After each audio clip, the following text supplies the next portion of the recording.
Good morning, church. Good morning. Here we are. This just goes to tell you how we get into our routines, right? Good evening. Good evening to all of you who are joining us here in this space, to all of you who are joining us through space and time. We are gathered here today for our service of Tenebrae. Now, Tenebrae is an ancient worship style known as the service of shadows. The sanctuary begins in full light with the candles lit, and this is representative of the light of the world, of Jesus, still being present in human history, in space and in time, still living and breathing, his light blazing forth in the world. And this evening's service is based on the timeline of Jesus's final week. We are gleaning from the different Gospels, and specifically we are working within the Gospel of Mark this evening, as influenced by the book The Last Week, which was written by Marcus Borg and John Dominic Crossan. After each movement or day is read, a candle will be extinguished. This signals our journey through the final week of Jesus' life here on earth. And so we start out with the light of the world, with Jesus present and visually move toward the extinguishing of the light on Good Friday. Now, a bit of a word of warning.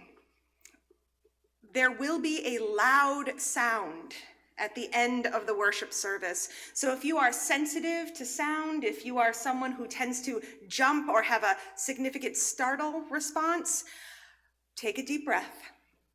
When you see that the lights are out, you will see us begin to shroud the sanctuary, a symbolic measure to symbolize the death of our Savior and the placing of his body in the tomb. At that point, you will hear the loud crash in the complete darkness after the last movement of the service. Now, with the last reading, we will have that final light, that white, bright Christ candle put out, and that will symbolize the crucifixion and the end of Jesus's human life.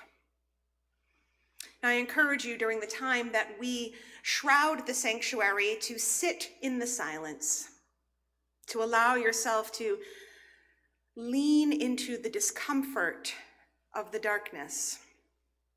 This shrouding symbolizes the death of our brother, our friend, and our Messiah.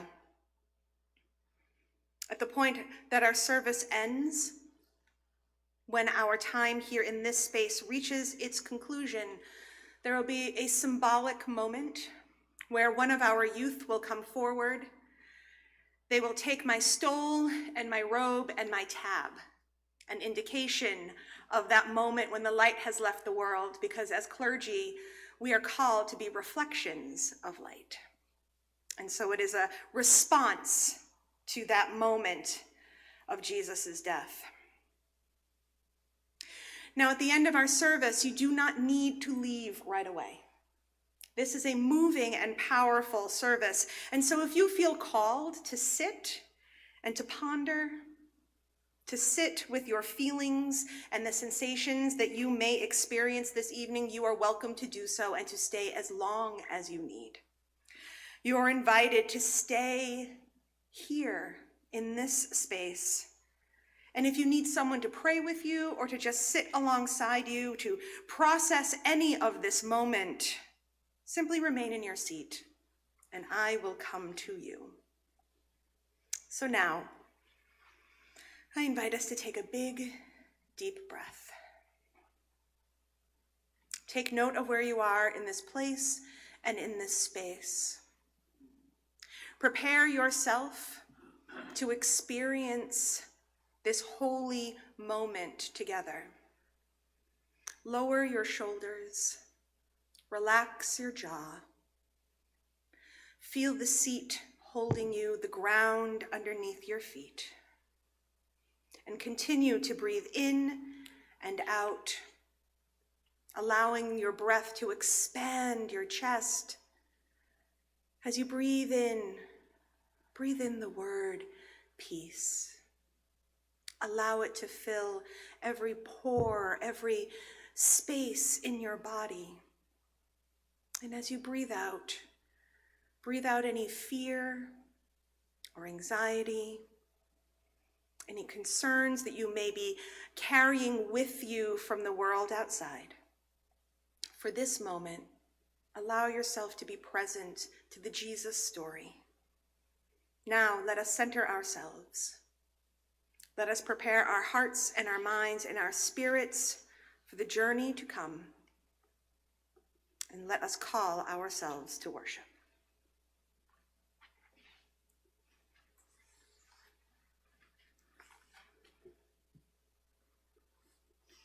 Please join me in our call to worship. God is light, in whom there is no darkness at all. Jesus Christ is the light of the world.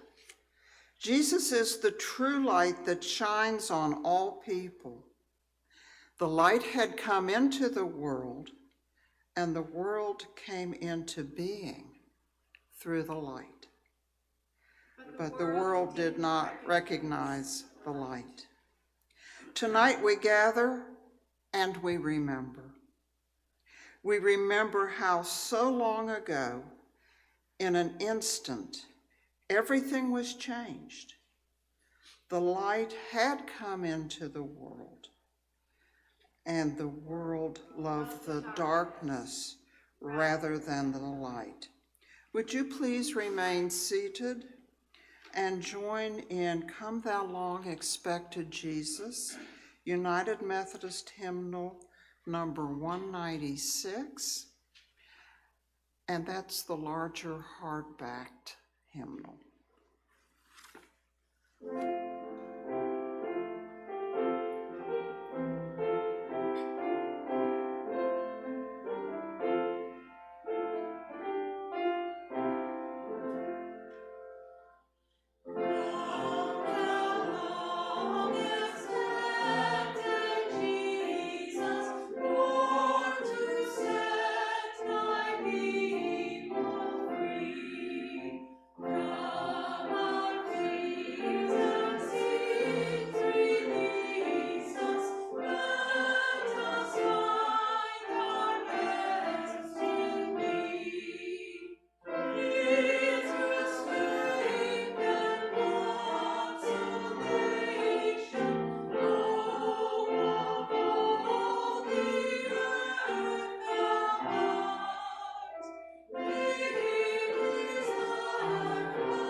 This is from Micah, having to do with Jesus' birth and the ministry predicted. As for you, Bethlehem of Ephrathah, though you are the least significant of Judah's forces, one who is to be a ruler in Israel on my behalf will come out from you. His origin is from remote times, from ancient days. He will stand and shepherd his flock in the strength of the Lord and in majesty of the name of the Lord his God. They will dwell secure because he will surely become great throughout the earth. He will become one of peace. And then moving on to Mark, and this is for the first day of the week of Holy Week of Sunday, and Jesus' entry into Jerusalem. When Jesus and his followers approached Jerusalem, they came to Bethphage and Bethany at the Mount of Olives. Jesus gave 2 disciples a task, saying to them, "Go into the village and over there, and as soon as you enter it, you will find there tied up a colt that no one has ridden. Untie it and bring it here. If anyone asks you why are you doing this? Say, the Messiah needs it, and he will send it back right away." They went and found a colt tied to a gate outside on the street, and they untied it. Some people standing around said to them, "What are you doing untying the colt?" And they told them just what Jesus said, and they left them alone. They brought the colt to Jesus and threw their clothes on it, and he sat on it. Many people spread out their clothes on the road, while others spread branches cut from the fields. Those in front of him and those who followed were shouting, "Hosanna! Blessed is on the one who comes in the name of the Lord. Blessings on the coming kingdom of our ancestor David. Hosanna in the highest." Jesus entered Jerusalem and went into the temple. After he looked around at everything, because it was already late in the evening, he returned to Bethany with the 12. Please join me in singing the hymn number 2138 in the small hymnal, Sunday's Palm or Wednesday's Ashes. Thank you.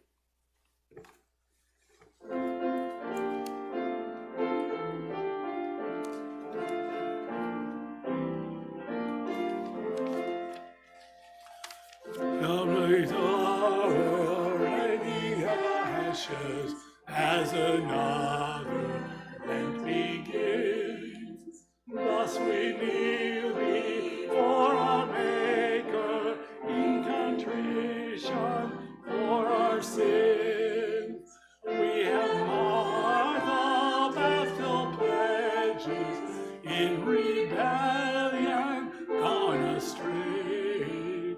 Now returning, seek forgiveness, grant us pardon, God, this day. We have failed to love our neighbors, their offenses to forgive, have not listened to their troubles, nor have cared just how they live. We are jealous, proud, impatient, loving over much of things. May the healing of our failings be our Lenten offerings. We are hasty to judge others, blind to proof of human need, and our lack of understanding demonstrates our inner greed. We have wasted want and suffering we've ignored. Come and cleanse us, then restore us, make new hearts within us, Lord.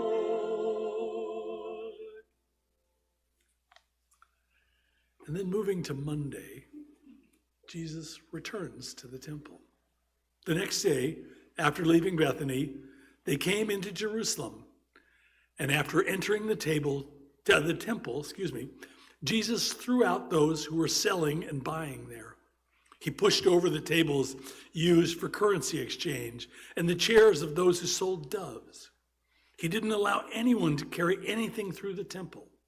He taught them, "Hasn't it been written, 'My house will be called the house of prayer for all nations,' but you have turned it into a hangout for crooks." The chief priests and legal experts heard and tried to find a way to destroy him. They regarded him as dangerous because the whole crowd was enthralled with his teachings. When it was evening, Jesus and his disciples went outside the city. Please join me in singing verses 1 and 2 of "Be Thou My Vision," number 451 in the large hymnal. Thank you.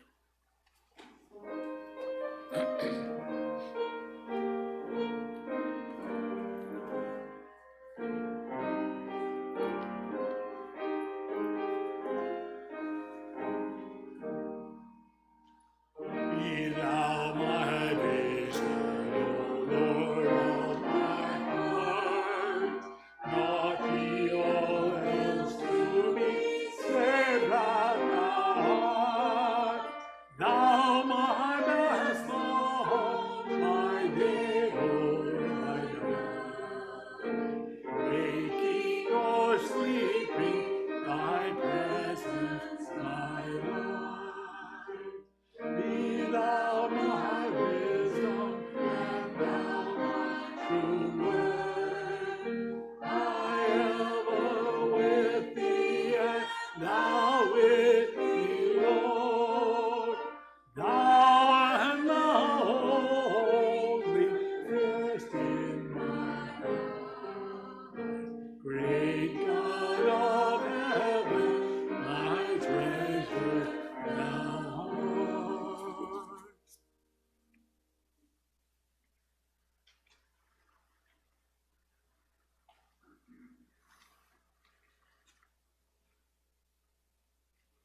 Reading number 4, Tuesday.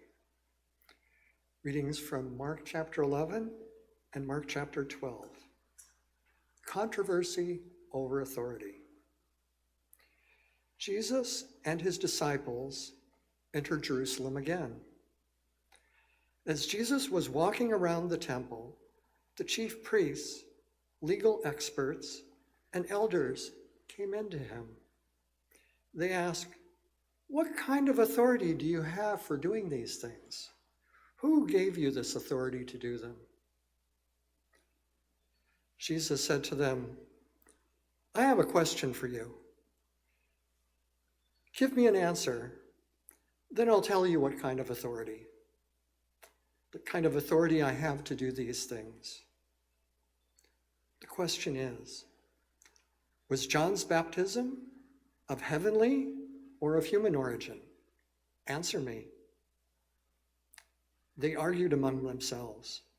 If we say it's of heavenly origin, he'll say, "Then why didn't you believe him?" Mark chapter 12.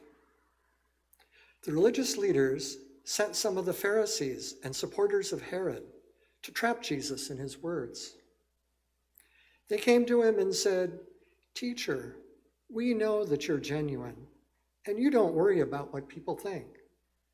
You don't show favoritism, but teach God's way as it really is.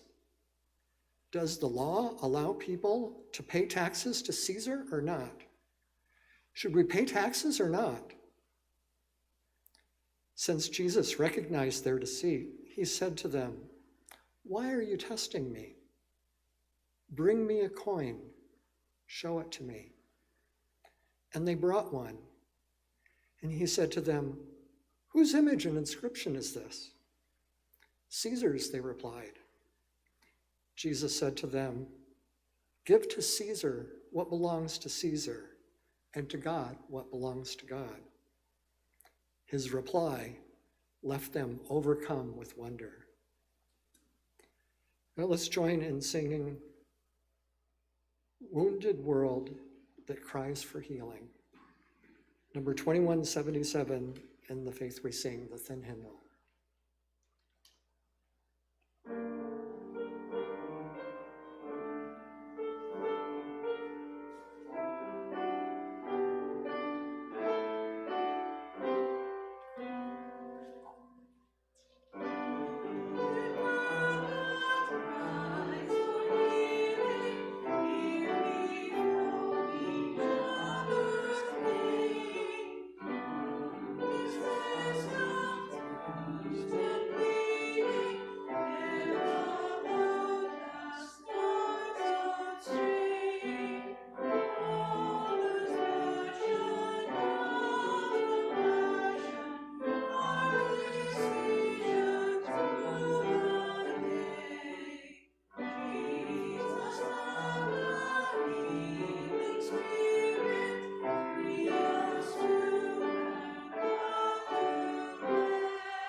Reading number 5, Wednesday.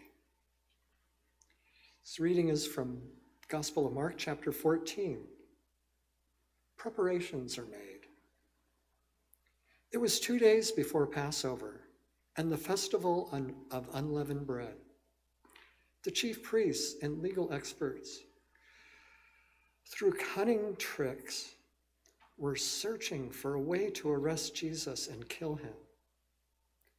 But they agreed that it shouldn't happen during the festival. Otherwise, there would be an uproar among the people. Judas Iscariot, one of the 12, went to the chief priests to give Jesus up to them. When they heard it, they were delighted and promised to give him money. So he started looking for an opportunity to turn him in.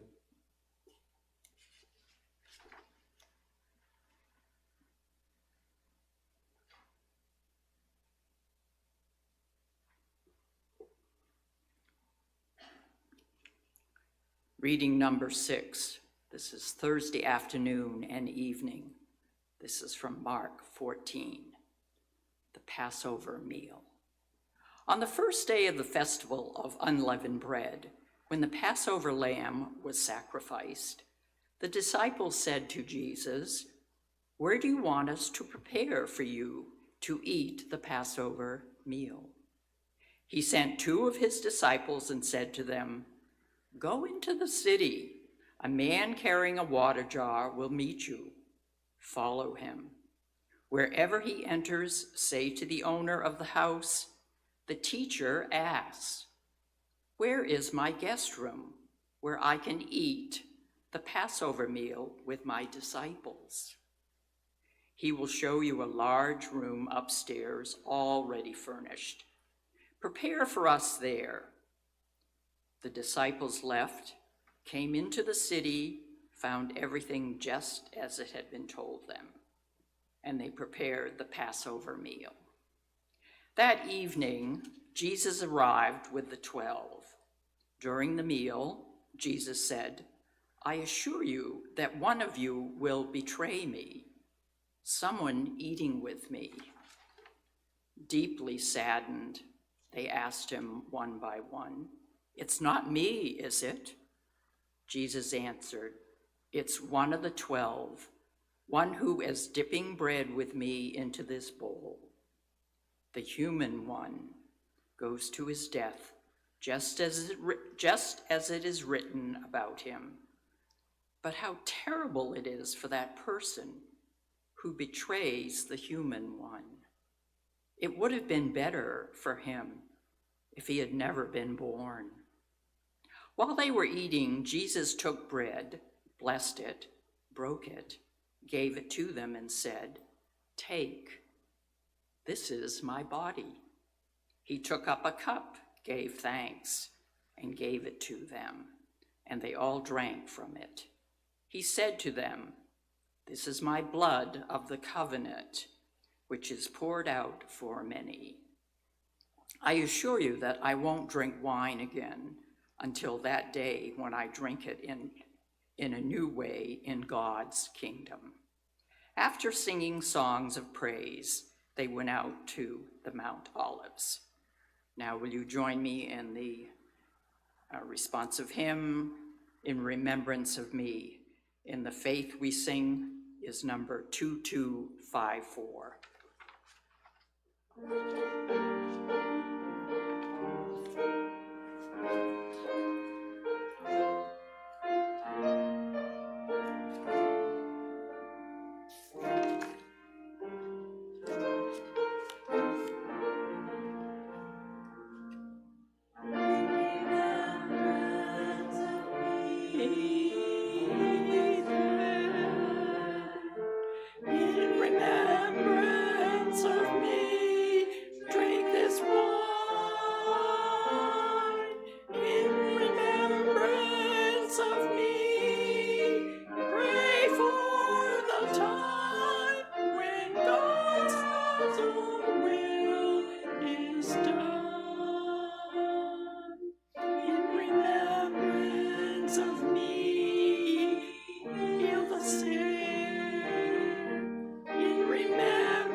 Reading number 7, this is Thursday evening. We're still in Mark chapter 14. "Stay here and keep vigil with me." Jesus and his disciples came to a place called Gethsemane. Jesus said to them, "Sit here while I pray." He took Peter, James, and John along with him. He began to feel despair and was anxious. He said to them, "I am very sad. It's as if I am dying. Stay here and keep alert."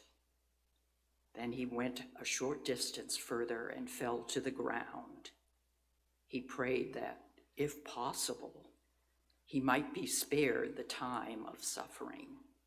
He said, "Abba, Father, for you all things are possible. Take this cup of suffering away from me. However, not what I want, but what you want." He came and found them sleeping. He said to Peter, "Simon, are you asleep? Couldn't you stay alert for 1 hour? Stay alert and pray so that you won't give in to temptation. The spirit is eager, but the flesh is weak." Again, he left them and prayed, repeating the same words. And again, when he came back, he found them sleeping, for they couldn't keep their eyes open. And they didn't know how to respond to him. He came a third time and said to them, "Will you sleep and rest all night? That's enough. The time has come for the human one to be betrayed into the hands of the sinners. Get up, let's go. Look, here comes my betrayer." Our next hymn is "Jesus Walks This Lonesome Valley" in the small black book, the Faith We Sing, number 2112.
By ourselves. Thursday night. Readings from Mark 14. Jesus is arrested and tried. Suddenly, while Jesus was still speaking, Judas, one of the 12, came with a mob carrying swords and clubs. They had been sent by the chief priest, legal experts, and elders. His betrayer had given them a sign: "Arrest the man I kiss and take him away under guard."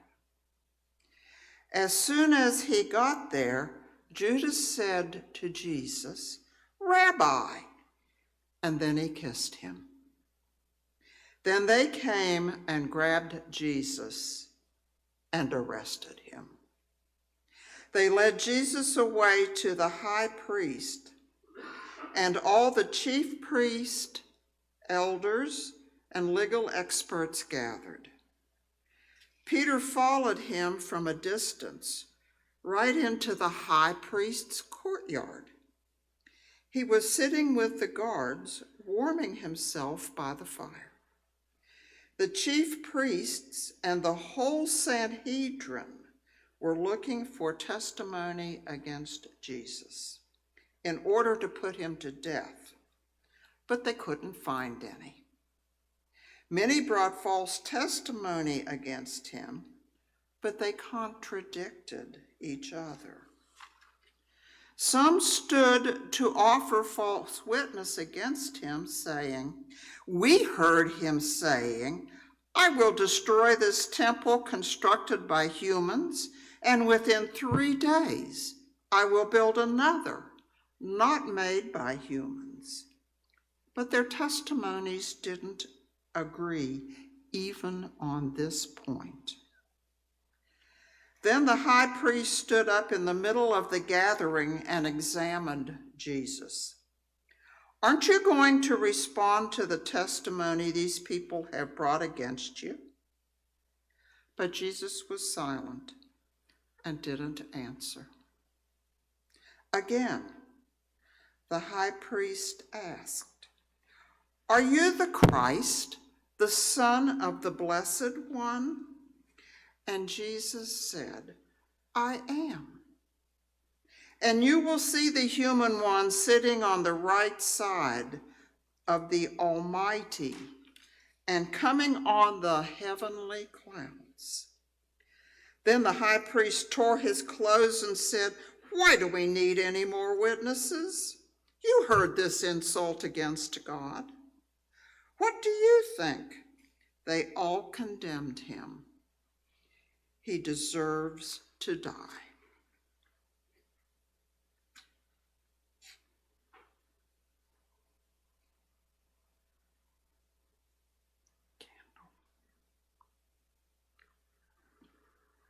Thursday night into Friday morning, Peter denies Jesus. Meanwhile, Peter was below in the courtyard. A woman, one of the high priest's servants, approached and saw Peter warming himself by the fire. She stared at him and said, "You were also with the Nazarene, Jesus." But he denied it, saying, "I don't know what you're talking about. I don't understand what you're saying." And he went outside into the outer courtyard. A rooster crowed. The female servant saw him and began a second time to say to those standing around, "This man is one of them." But he denied it again. A short time later, those standing around again said to Peter, "You must be one of them, because you are also Galilean." But he cursed and swore, "I don't know this man you're talking about." At that very moment, a rooster crowed a second time. Peter remembered what Jesus told him. "Before a rooster crows twice, you will deny me 3 times." And he broke down sobbing.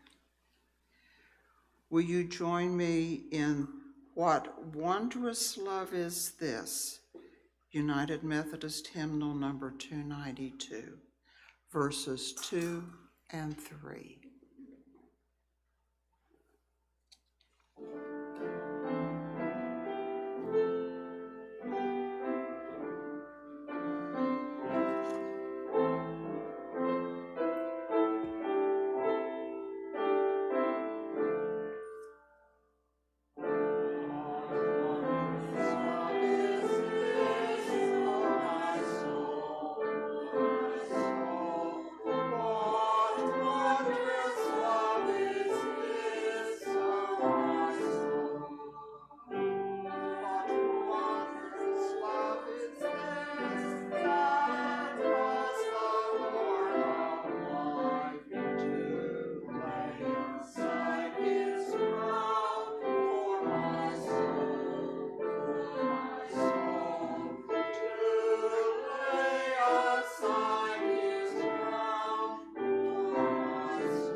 Reading 10, Friday, Mark 15. Why? What wrong has he done? At daybreak, the chief priests with the elders, legal experts, and the whole Sanhedrin formed a plan. They bound Jesus, led him away, and turned him over to Pilate. Pilate questioned him, "Are you the king of the Jewish people?" Jesus replied, "That's what you say." The chief priests were accusing him then of many things. Pilate asked him again, "Aren't you going to answer? What about all these accusations?" But Jesus gave no more answers, so the Pilate marveled. During the festival, Pilate released one prisoner to them, whomever they requested. And a man named Barabbas was locked up with the rebels who had committed murder during the uprising. The crowd pushed forward and asked Pilate to release someone, as he regularly did. Pilate answered him, "Do you want me to release to you the king of the chosen people?" Pilate knew that the religious leaders had handed Jesus over because of jealousy. But the chief priests and legal experts stirred up the crowd to have Pilate release Barabbas to them instead. Pilate replied, "Then what do you want me to do with the one you call king of the Jewish people?" They shouted back, "Crucify him!" Pilate said to him, "Why? What wrong has he done?" And they shouted even louder, "Crucify him!" Pilate wanted to satisfy the crowd, so he released Barabbas to them. He had Jesus whipped, then handed him over to be crucified. Join me in the hymn number 488. We're going to sing it 3 times, if you will.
Beloved, there is so much about this story that seems unfair, unjust.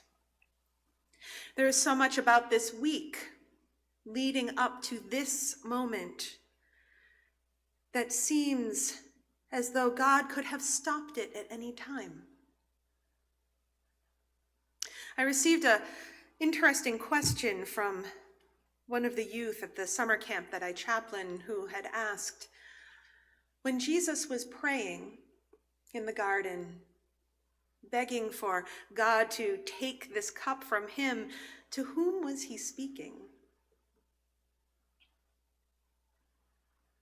And the answer that I could give was, so often we forget that Jesus was human as much as he was divine. And in that moment of prayer, of seeking to have this cup taken from him, it is the very human Jesus who is seeking comfort, who is seeking reason for what is happening all around him, who is seeking the face of God in a moment where he feels alone. And so to whom is Jesus speaking but to God, God's self? A desperate plea of a very human Savior seeking to understand what is happening around him. And the truth is, beloveds, how many of us pray that same prayer? Who seek God's face in the midst of the swirling chaos in our world? Who cry out, God, why have you forsaken me? In those moments of uncertainty and fear and pain. In that moment, Jesus did not lose his faith. Jesus knew what was to come. He saw the events unfolding and knew what the end would be. And yet still, he prayed that prayer not because he lost faith, but because he knew that someone would answer. That even in those moments of human doubt and curiosity, Christ knew that God was present, that God was there in the stuff alongside him, that even as he wept, even as he knew that his body was on the line, still he called out to God. And I encourage us all to do the same. That even in those moments when we feel ourselves in the midst of our own Good Fridays, as we sit in the darkness of what is known as Holy Saturday, we will know that as we cry out and as we doubt, we are still acting in faith. Because by simply asking the question, you expect there to be an answer. Let us not forget that when Jesus was crucified, it was for the reason that the message that he brought, this message of healing and wholeness, this message of worthiness, was so powerful, is so powerful, that it brings the empire to its knees. That there is nothing that the world can tell you about yourself that can contradict what God knows, which is that you are loved, that you are beloved, that you are worthy of that love. Not tomorrow, not when you get it right, but now, in this moment. God so desperately loves the you are, the you show, the you hide. God is present in those moments when you doubt your worth. This is a message for us, that even when God's very body was threatened, that message of worthiness and love could not be stopped. That even as he came to his own people and they turned him away, Jesus loved, commanded us to love, and continues to love us still.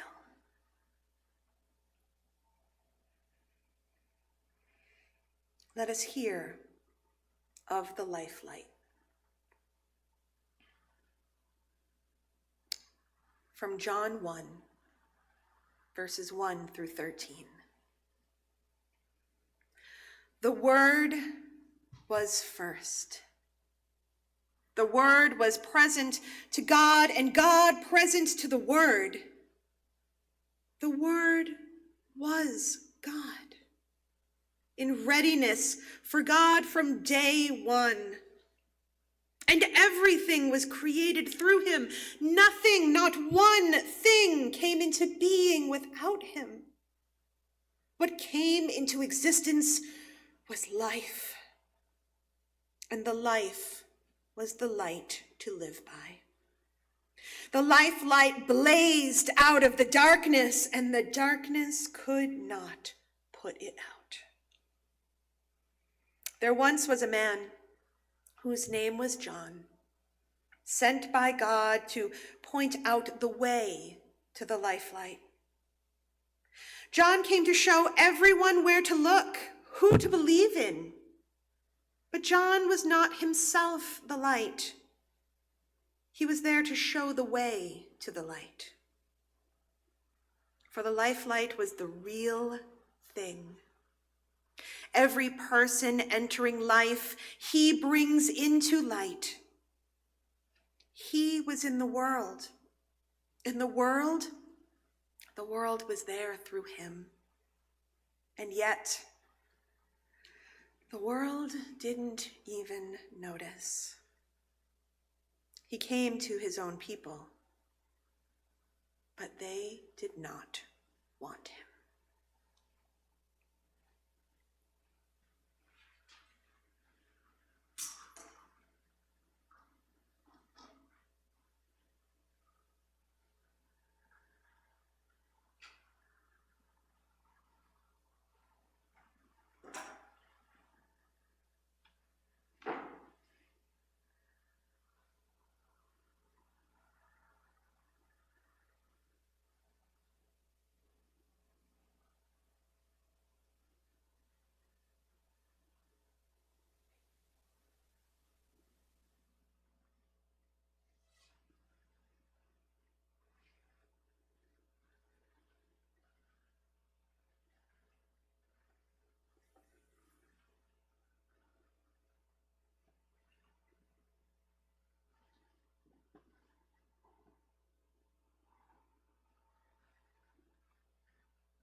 Were you there when they crucified my Lord?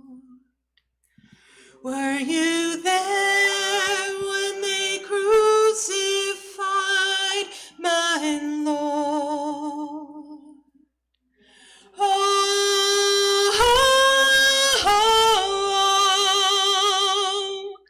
sometimes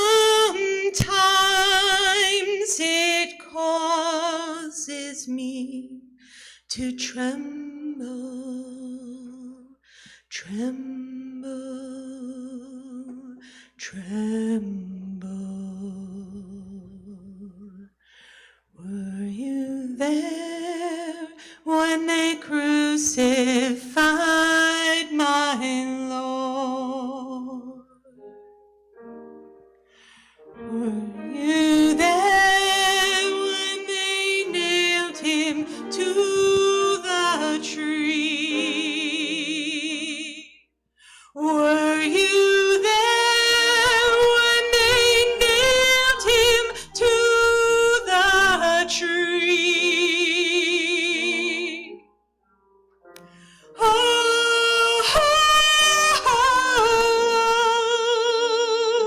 sometimes it causes me to tremble, tremble, tremble. Were you there when they nailed him to the tree?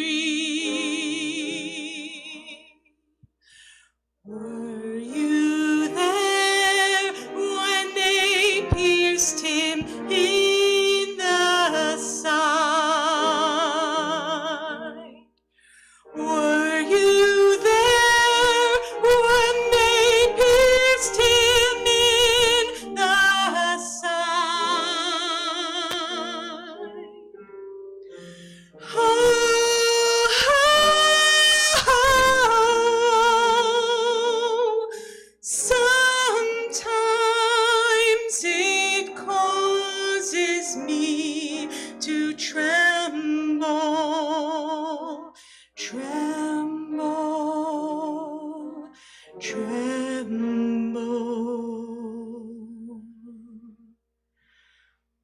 Were you there when they pierced him in the side?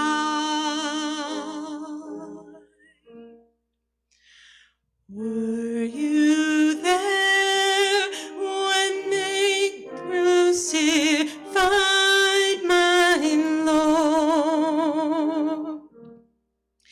Were you there when they crucified my Lord? Oh,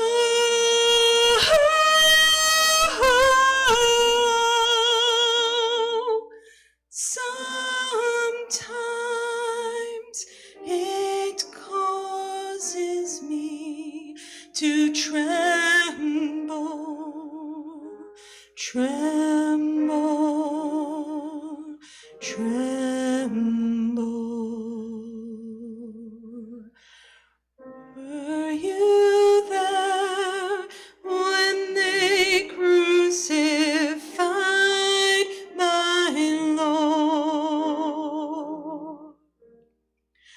Were you there when the sun refused to shine? Were you there when the sun refused to shine? Oh,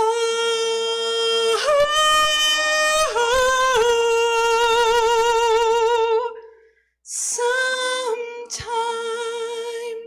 it causes me to tremble, tremble, tremble. Were you there when the sun refused to shine?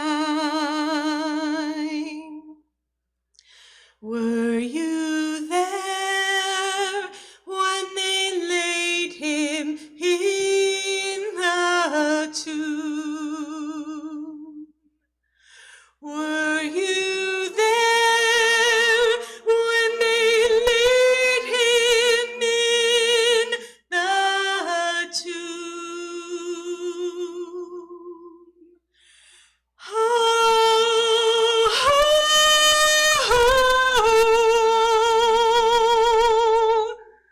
sometimes it causes me to tremble, tremble, tremble.